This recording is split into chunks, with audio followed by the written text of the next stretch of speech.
verso muy conocido. Vamos a leer solo ese versículo. Hebreos capítulo 12, verso 2, leemos todos a una voz, dice la palabra de Dios.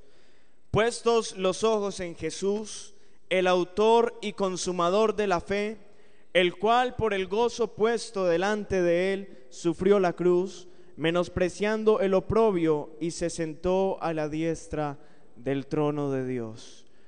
Gloria al Señor. Pueden estar cómodos.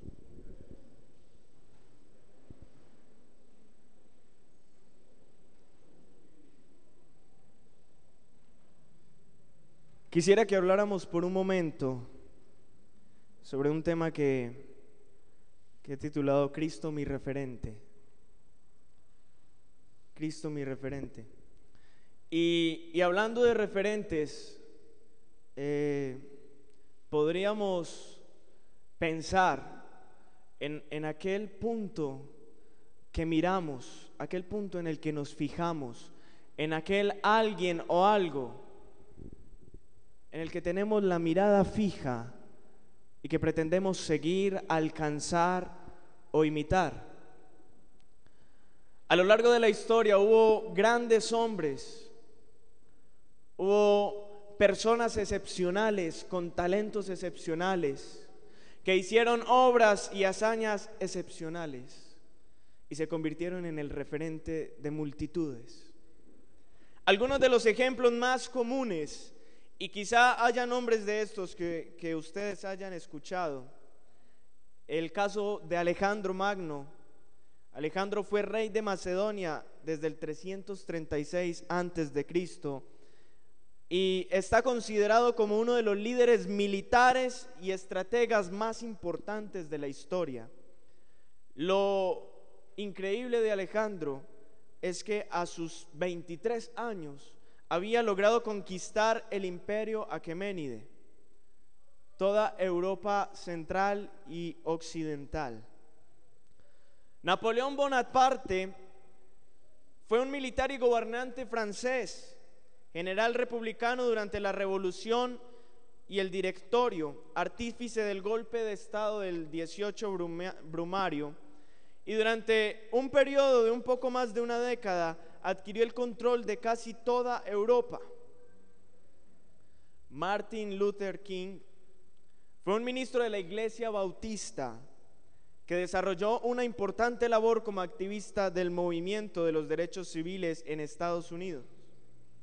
Es uno de los afroamericanos más representativos por su lucha por los derechos y recibió el Nobel de la Paz en 1964. 4 años después fue asesinado en Memphis cuando se preparaba para liderar una manifestación. Mahatma Gandhi fue un abogado y pensador político indio. Se le conoce con el sobrenombre de Mahatma Gandhi, que significa gran alma. Desde 1918 figuró abiertamente al frente del movimiento nacionalista indio, que era un movimiento independentista. Uno un poco más conocido para nosotros, Simón Bolívar. Simón Bolívar es conocido como el libertador de América. En París tuvo contacto con Napoleón Bonaparte y desde allí adquirió las ideas de la revolución y conoció personalmente a grandes personajes. Imbuido por esas ideas, se propuso en su corazón y se puso por meta que iba a hacer libre a su nación de la dependencia española. Algo un poco más actual, Ernesto Guevara, conocido como el Che Guevara, fue un político, escritor, periodista y médico argentino-cubano, uno de los ideólogos y comandantes de la Revolución Cubana. Guevara participó desde la revolución y hasta 1965 en la organización del Estado cubano. Es considerado uno de los más grandes íconos de la revolución y la lucha popular a nivel mundial y con especial influencia en América Latina. Hay que destacar que los pueblos se estructuran conforme al perfil de su referente. Conforme al perfil que tiene un pueblo, se definen las costumbres, se define la idiosincrasia, se define la moral, el actuar cotidiano y la realización del ser como persona. Entonces, vemos países que tienen un líder representativo y se postulan a seguir el ejemplo de su líder. Y cuando el líder muere, lo lamentan y lo lloran y lo tienen en memoria. Y como en el caso de algunos de estos, lo vuelven ícono y escriben en las calles y en las paredes: fulano de tal vive. Porque se vuelve un referente, y el referente me estipula a mí un modelo de lo que quiero ser, de lo que me parece bueno. Ahora, ¿cuál es nuestro referente? ¿Cuál es nuestro referente? Alguien que diga, ¿cuál es nuestro referente? Quisiera que viéramos un video. ¿Lo tenemos ahí listo? Este video lo pusieron en un Congreso Nacional de Jóvenes en Pereira. A ver si tenemos la posibilidad de verlo por un momento.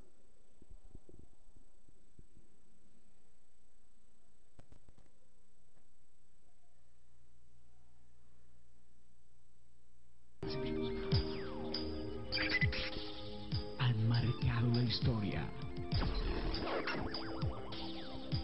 impulsados por su servicio,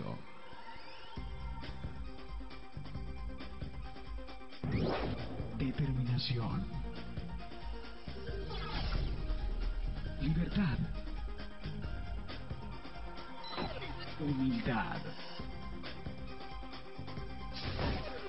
sacrificio, creatividad, fuerza de voluntad, valores, perseverancia, visión. Pero solo uno.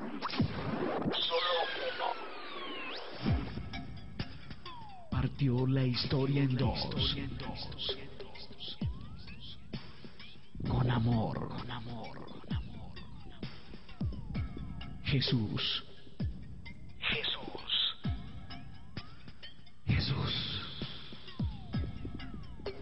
Admirable.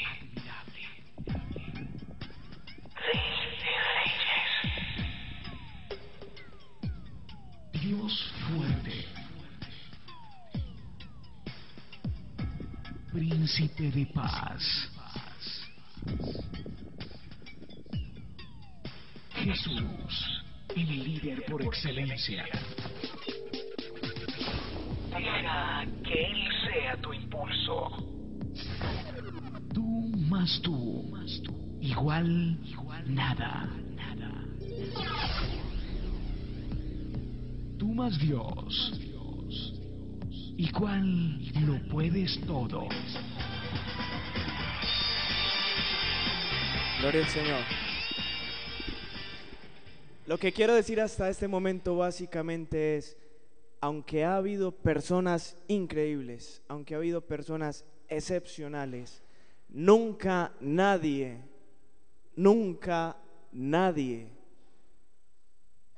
que haya pisado la tierra se compara a Jesús.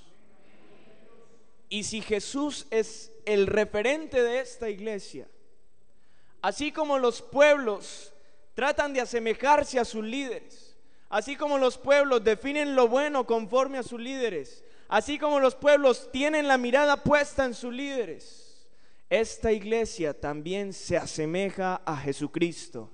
Esta iglesia también mira a Cristo y esta iglesia también quiere ir a Cristo.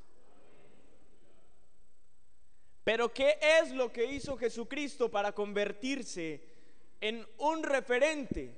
¿Qué fue lo que hizo Cristo para que nos reunamos un montón de locos 4 y 5 veces a la semana en un templo a cantar, a gritar, a decir aleluya, gloria a Dios? ¿Qué hizo un hombre hace más de 2000 años para que a estas alturas todavía sigan los pueblos cantando, alabando y recordando su nombre con fervor? Resulta que Cristo vino al mundo a reunir a los suyos, a los sublevados, a los que no tenían esperanza, a los que estábamos en el fondo del mundo, a los que estábamos en el lodo cenagoso. Y el momento geopolítico en el que vino Jesucristo a la tierra era un momento en el que Israel se encontraba sometida al imperio romano. Estaban bajo el dominio de Roma, y aunque tenían sus autoridades, lo que decía Roma se hacía, y los soldados mantenían custodiada la ciudad. Y como de costumbre, históricamente, los judíos, siempre que se vieron oprimidos por otros, siempre que se vieron poseídos por otro, clamaban a Dios aun cuando estaban en pecado, y Dios les mandaba a un juez, les mandaba a un líder, les mandaba a un rey, les mandaba a alguien que los liberara, les mandaba a alguien que los conducía a la guerra para la liberación. Y en ese momento de la historia, estando bajo el dominio del imperio romano, ellos esperaban y de seguro que clamaban a Dios por ese alguien que iba a venir a librarlos de nuevo, por ese alguien que iba a ordenarlos, a agruparlos y llevarlos hacia la victoria sobre Roma. Cuando Jesús llega y se presenta como el Cristo y dice: yo soy el Hijo de Dios, yo soy el que ha descendido de los cielos, yo soy el del que la palabra habla. De seguro que lo miraron y dijeron: bueno, ¿y usted cuántos guerreros tiene? ¿Con cuántas personas cuenta? ¿Usted qué planes tiene? ¿Cómo nos va a llevar a la victoria? Queremos libertad. Ellos esperaban un líder y una estratega militar. ¿Qué traes tú para liberarnos? Y cuando Jesús les dijo lo que traía para liberarlos, seguro estaban esperando que les dijera precisamente un plan, una estrategia, o cuántas personas tenía, o que los iba a reclutar. Y cuando Jesús le dice el plan, les dice: voy a morir. ¿Pero cómo? Entonces, ¿qué es lo que usted va a hacer? ¿Cuál es su idea? ¿Está loco? ¿Qué le pasa? ¿Cómo que nos va a liberar y piensa morir? Este salió peor que todos. ¿Cuál es su idea? Y no solo le pasó a ellos.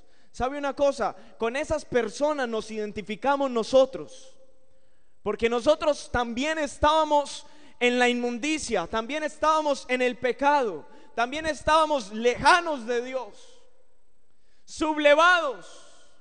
No teníamos a nadie. Nadie se acordaba de nosotros, nadie pensaba en nosotros, nadie quería saber de nosotros, nadie pagaba un peso por nosotros. Y Jesucristo se acercó a nuestras vidas y nos dijo: yo estoy interesado en salvarte. Pero entonces nosotros también le preguntamos: bueno, Señor, ¿y usted cómo me va a salvar? Porque es que, ¿sabe qué fue lo que hizo el pecado?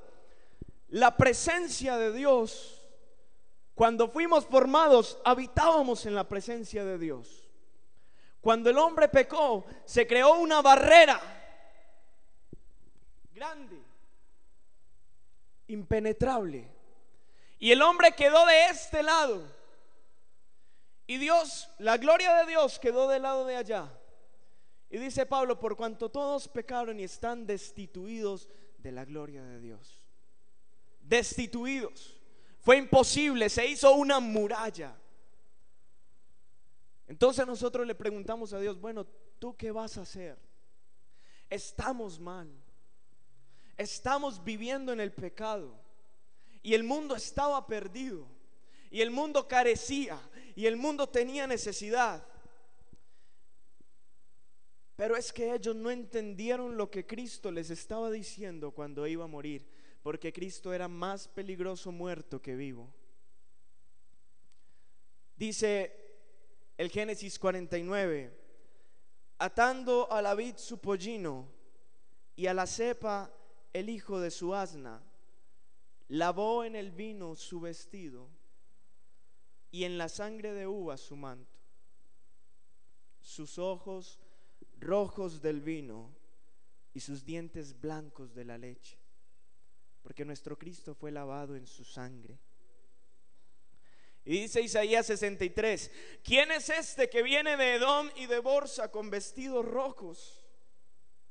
Este hermoso en su vestido, que marcha en grandeza de su poder.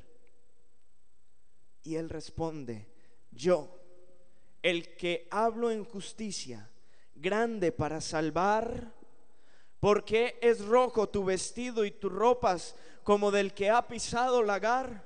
Y él responde: he pisado yo solo el lagar, y de los pueblos nadie había conmigo, mas los pisé con mi ira y los hollé con mi furor, y su sangre salpicó mis vestidos y manché todas mis ropas. Esos dos textos tienen en común que Cristo manchó sus ropas con sangre, pero no las manchó con sangre justa. Cristo no manchó su ropa con buena sangre, sino que la manchó con sangre impregnada de maldad, impregnada de pecado. Para ese momento, lo que estaba diciendo la palabra era que Cristo iba a acabar con nosotros, y en ese proceso nuestra sangre iba a salpicar su vestido. Pero el episodio de la cruz fue diferente. Al que vieron en la cruz fue a uno que se lavó con su propia sangre, que derramó hasta la última gota, porque en lugar de la nuestra, Él dijo: yo voy a poner mi sangre y voy a manchar los vestidos con mi propia sangre. Llevó la maldad, toda nuestra maldad, en su propio cuerpo.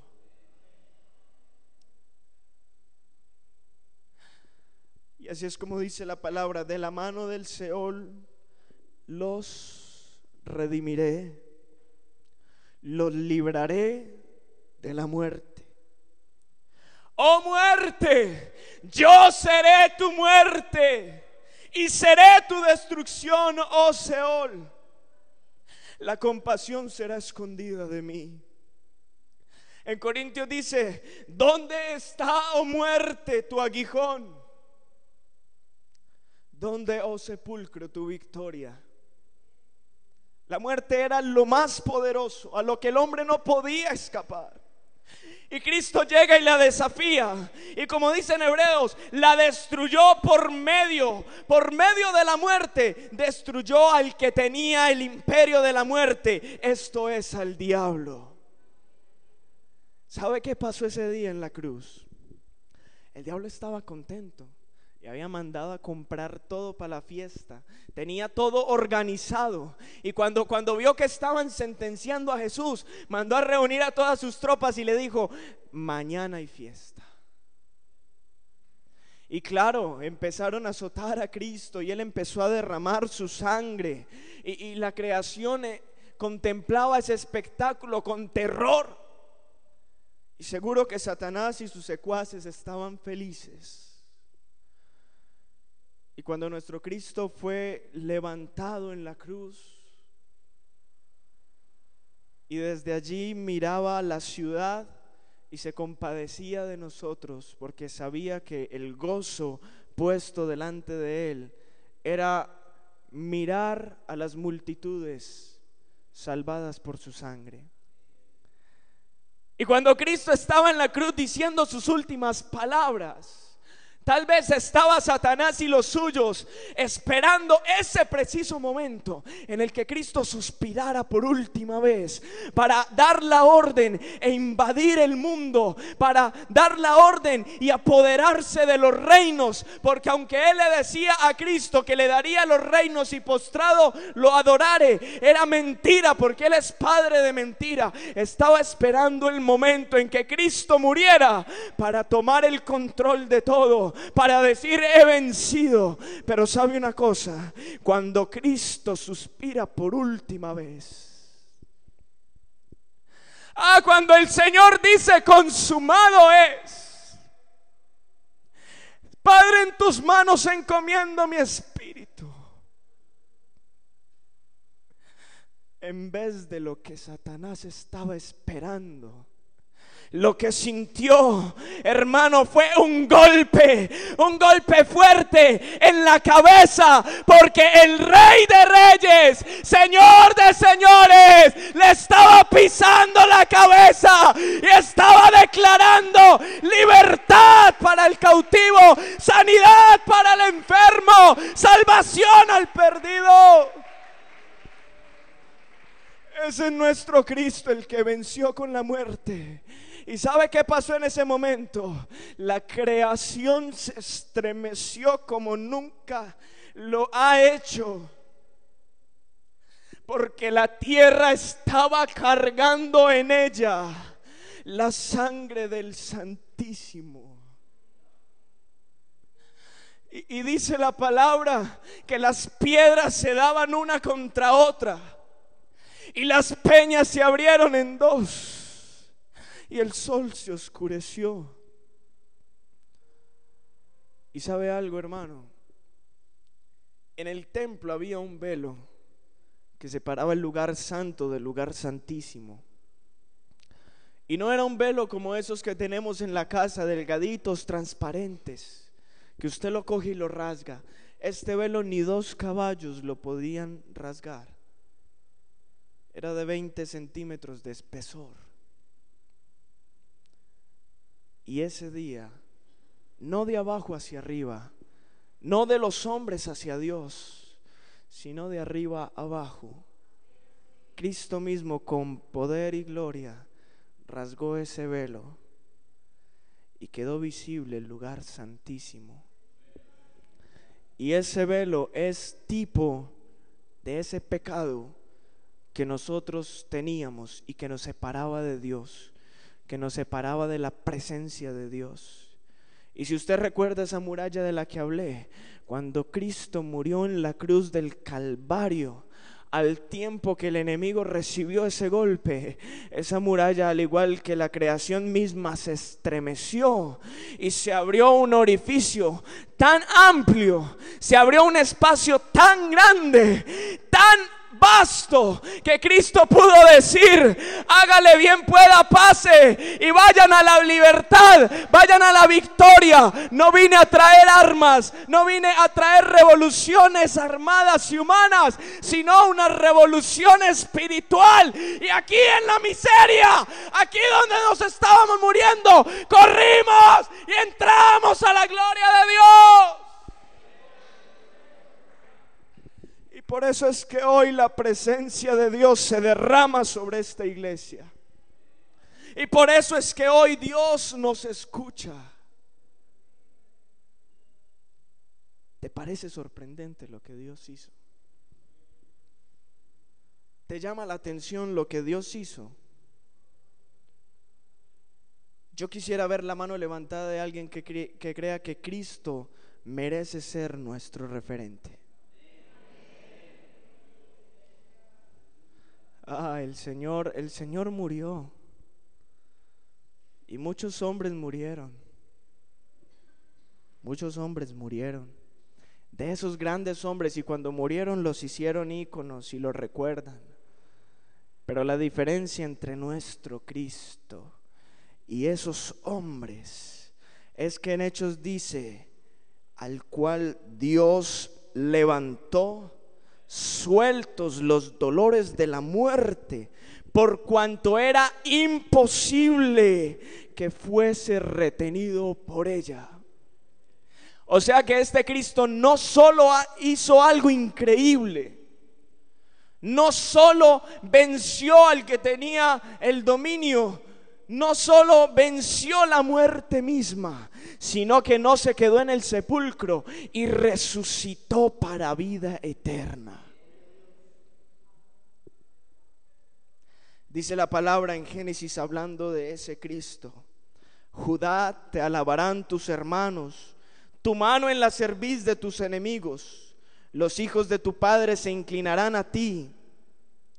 Cachorro de león, Judá, de la presa subiste, hijo mío. Se encorvó, se echó como león, así como león viejo. ¿Quién lo despertará? No será quitado el cetro de Judá, ni el legislador de entre sus pies, hasta que venga Silo, y a él se congregarán los pueblos. Nuestro Cristo es el león. Nuestro Cristo es el que venció y subió a lo alto. ¿Quién lo molestará?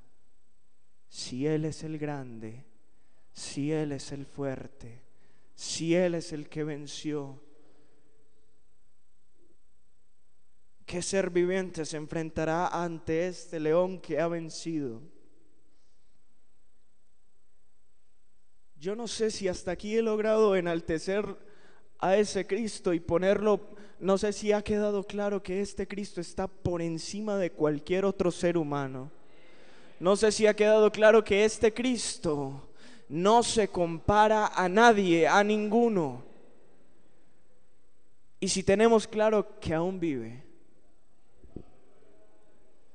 Si usted dijo amén, si usted es consciente de eso, entonces quisiera decirle en esta hora: hoy hay necesidad de una juventud que quiera ser como Jesús. Hoy hay necesidad de una iglesia que quiera ser como Jesús. Hay un referente, pero ¿qué hay si el referente no es visto por nadie? Puestos los ojos en Jesús, el autor y consumador de la fe. Y Él lo hizo, puesto el gozo delante de Él, sufrió la cruz. No lo hizo por diversión, lo hizo porque te estaba mirando a ti. Te estaba mirando a ti. Mira lo que hace Cristo. Te mira a ti primero, para que luego, exaltado Él, tú lo mires. ¿Ves? Cristo siempre hace primero las cosas. Y dice la palabra: oirás a tus espaldas. Este es el camino por el que debes caminar. Porque cuando nosotros nacemos de cara al pecado y de espaldas a Cristo. Y cuando Cristo estaba en la cruz, que dijo: consumado es, escuchamos su voz, nos dimos la vuelta y lo vimos cara a cara en la cruz, quedando el pecado atrás. Por eso dice Pablo: muertos al pecado, porque ya le damos la espalda al pecado. Y yo no sé si a usted le ha pasado igual que a mí, pero si usted de verdad un día le dio la espalda al pecado y contempló a Cristo, hermano, déjeme decirle, cuando uno mira a Cristo y lo ve allí en su gloria, en el acto más grande, más sublime, cuando usted comprende que Cristo estuvo en esa cruz por amor, sincero amor, hermano, uno no puede evitar reconocer que verdaderamente Cristo es grande, que es sublime, que es digno de la alabanza, que es digno de la gloria. Y cuando yo lo vi en la cruz, quedé tan cautivado que no quiero volver a mirar atrás. Quedé cautivado, no quiero mirar otra cosa. ¿Sabe, hermano? Cuando estemos en el cielo, va a ser tan glorioso ver a nuestro Señor, que nada más va a importar. No va a haber luz, no va a haber hambre, no va a haber sueño, no va a haber enfermedad, porque hemos de estar contemplando al que lo llena todo y al que es todo en todos. Y así lo vimos en la cruz. Yo no sé si tú lo estás mirando. Y tal vez, joven, como que sí, en un momento lo miraste y lo contemplaste, pero empezaron a llamarte a tus espaldas de donde venías, y tal vez empezaste a girar un poco y a mirar de nuevo, y empezaste a perder esa esencia, y empezaste a perderle el gusto a las cosas de Cristo. Y tal vez empezaron a venir otros referentes del lado de allá, y poco a poco de reojo empezaste a mirar otro referente. No te olvidas del todo de Dios, pero estás empezando a mirar hacia un lado, y te estás empezando a desconcentrar, y estás empezando a dejar que tu camino se desvíe de nuevo hacia atrás. Yo le oraba a Dios esta semana y le decía: Señor, vea, hay una frase de cajón que dice: hermano, yo no sé su necesidad, yo no conozco su corazón, pero Cristo sí. Tantas veces la hemos escuchado, y esa frase es verdad. Y yo le decía a Dios: Dios, usted sabe que yo no conozco a las personas que van a estar en ese culto, y tantísimo más como es de alto el cielo sobre la tierra, podré ser yo quien tenga una respuesta a sus necesidades. Tan imposible me es a mí venir y decirte lo que tú necesitas, y venir y hacer que tu corazón sienta algo especial para que tú cambies. Pero yo le decía: Señor, si tú haces verdad tu palabra en mi boca, si yo logro ser tu instrumento, estoy seguro que, vean, no me importa si usted es el más frío de esta iglesia, no me importa si usted es el más lejano a las cosas de Dios en todo el área metropolitana, no me importa si usted hace poco se equivocó, no me importa si usted es señalado por su iglesia, no me importa si en usted ya no creen, no me importa si usted dejó de mirar a Cristo y ni siquiera de reojo, sino del todo, y se está volviendo atrás por completo.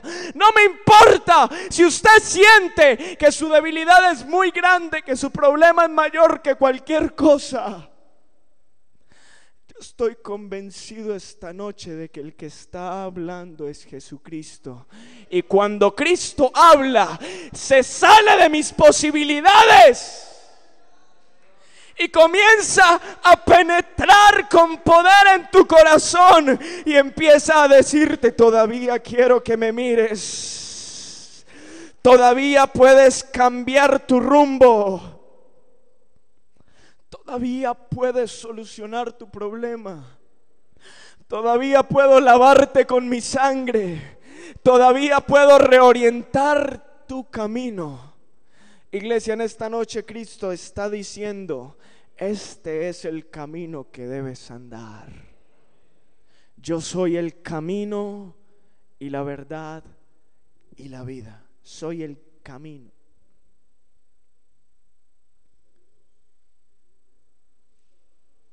Examine su corazón por un momento. Sea sincero, no mire a su hermano que está al lado y piense en qué estará pensando. No piense usted. Tiene los ojos puestos en Jesús. ¿Estás imitando a Jesús?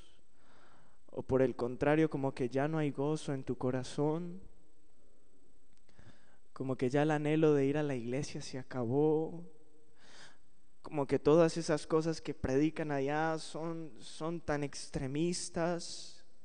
O quizás estás pensando: Señor, eso de los dones y de servirte y de cantar y todos esos sueños que tal vez he tenido, como que no son para mí. No sé qué estás pensando, tú conoces tu corazón.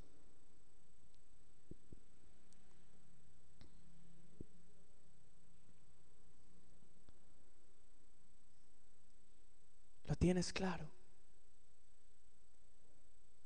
Ya sabes qué es lo que te está distrayendo.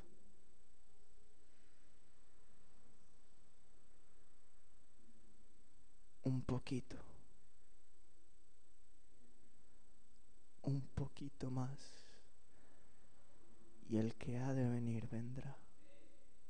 Y no tardará.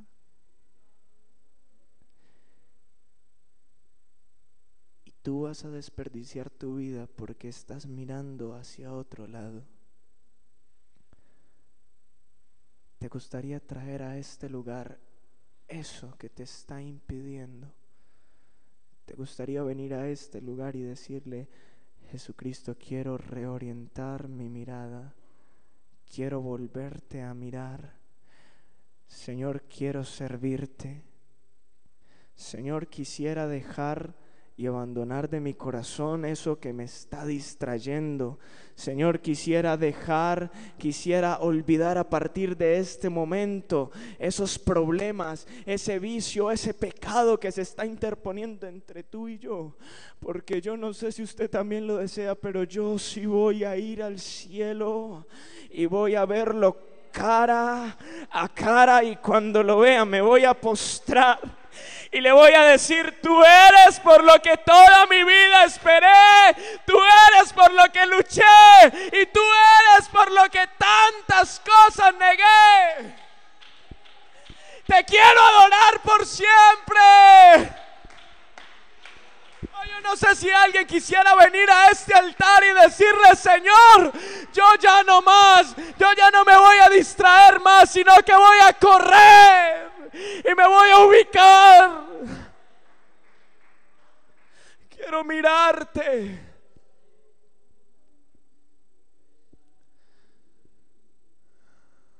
Hay poder en el nombre de Jesús, y en esta noche hay poder para libertar, para sanar y para autorizar. Yo quiero invitarle a que esté en pie.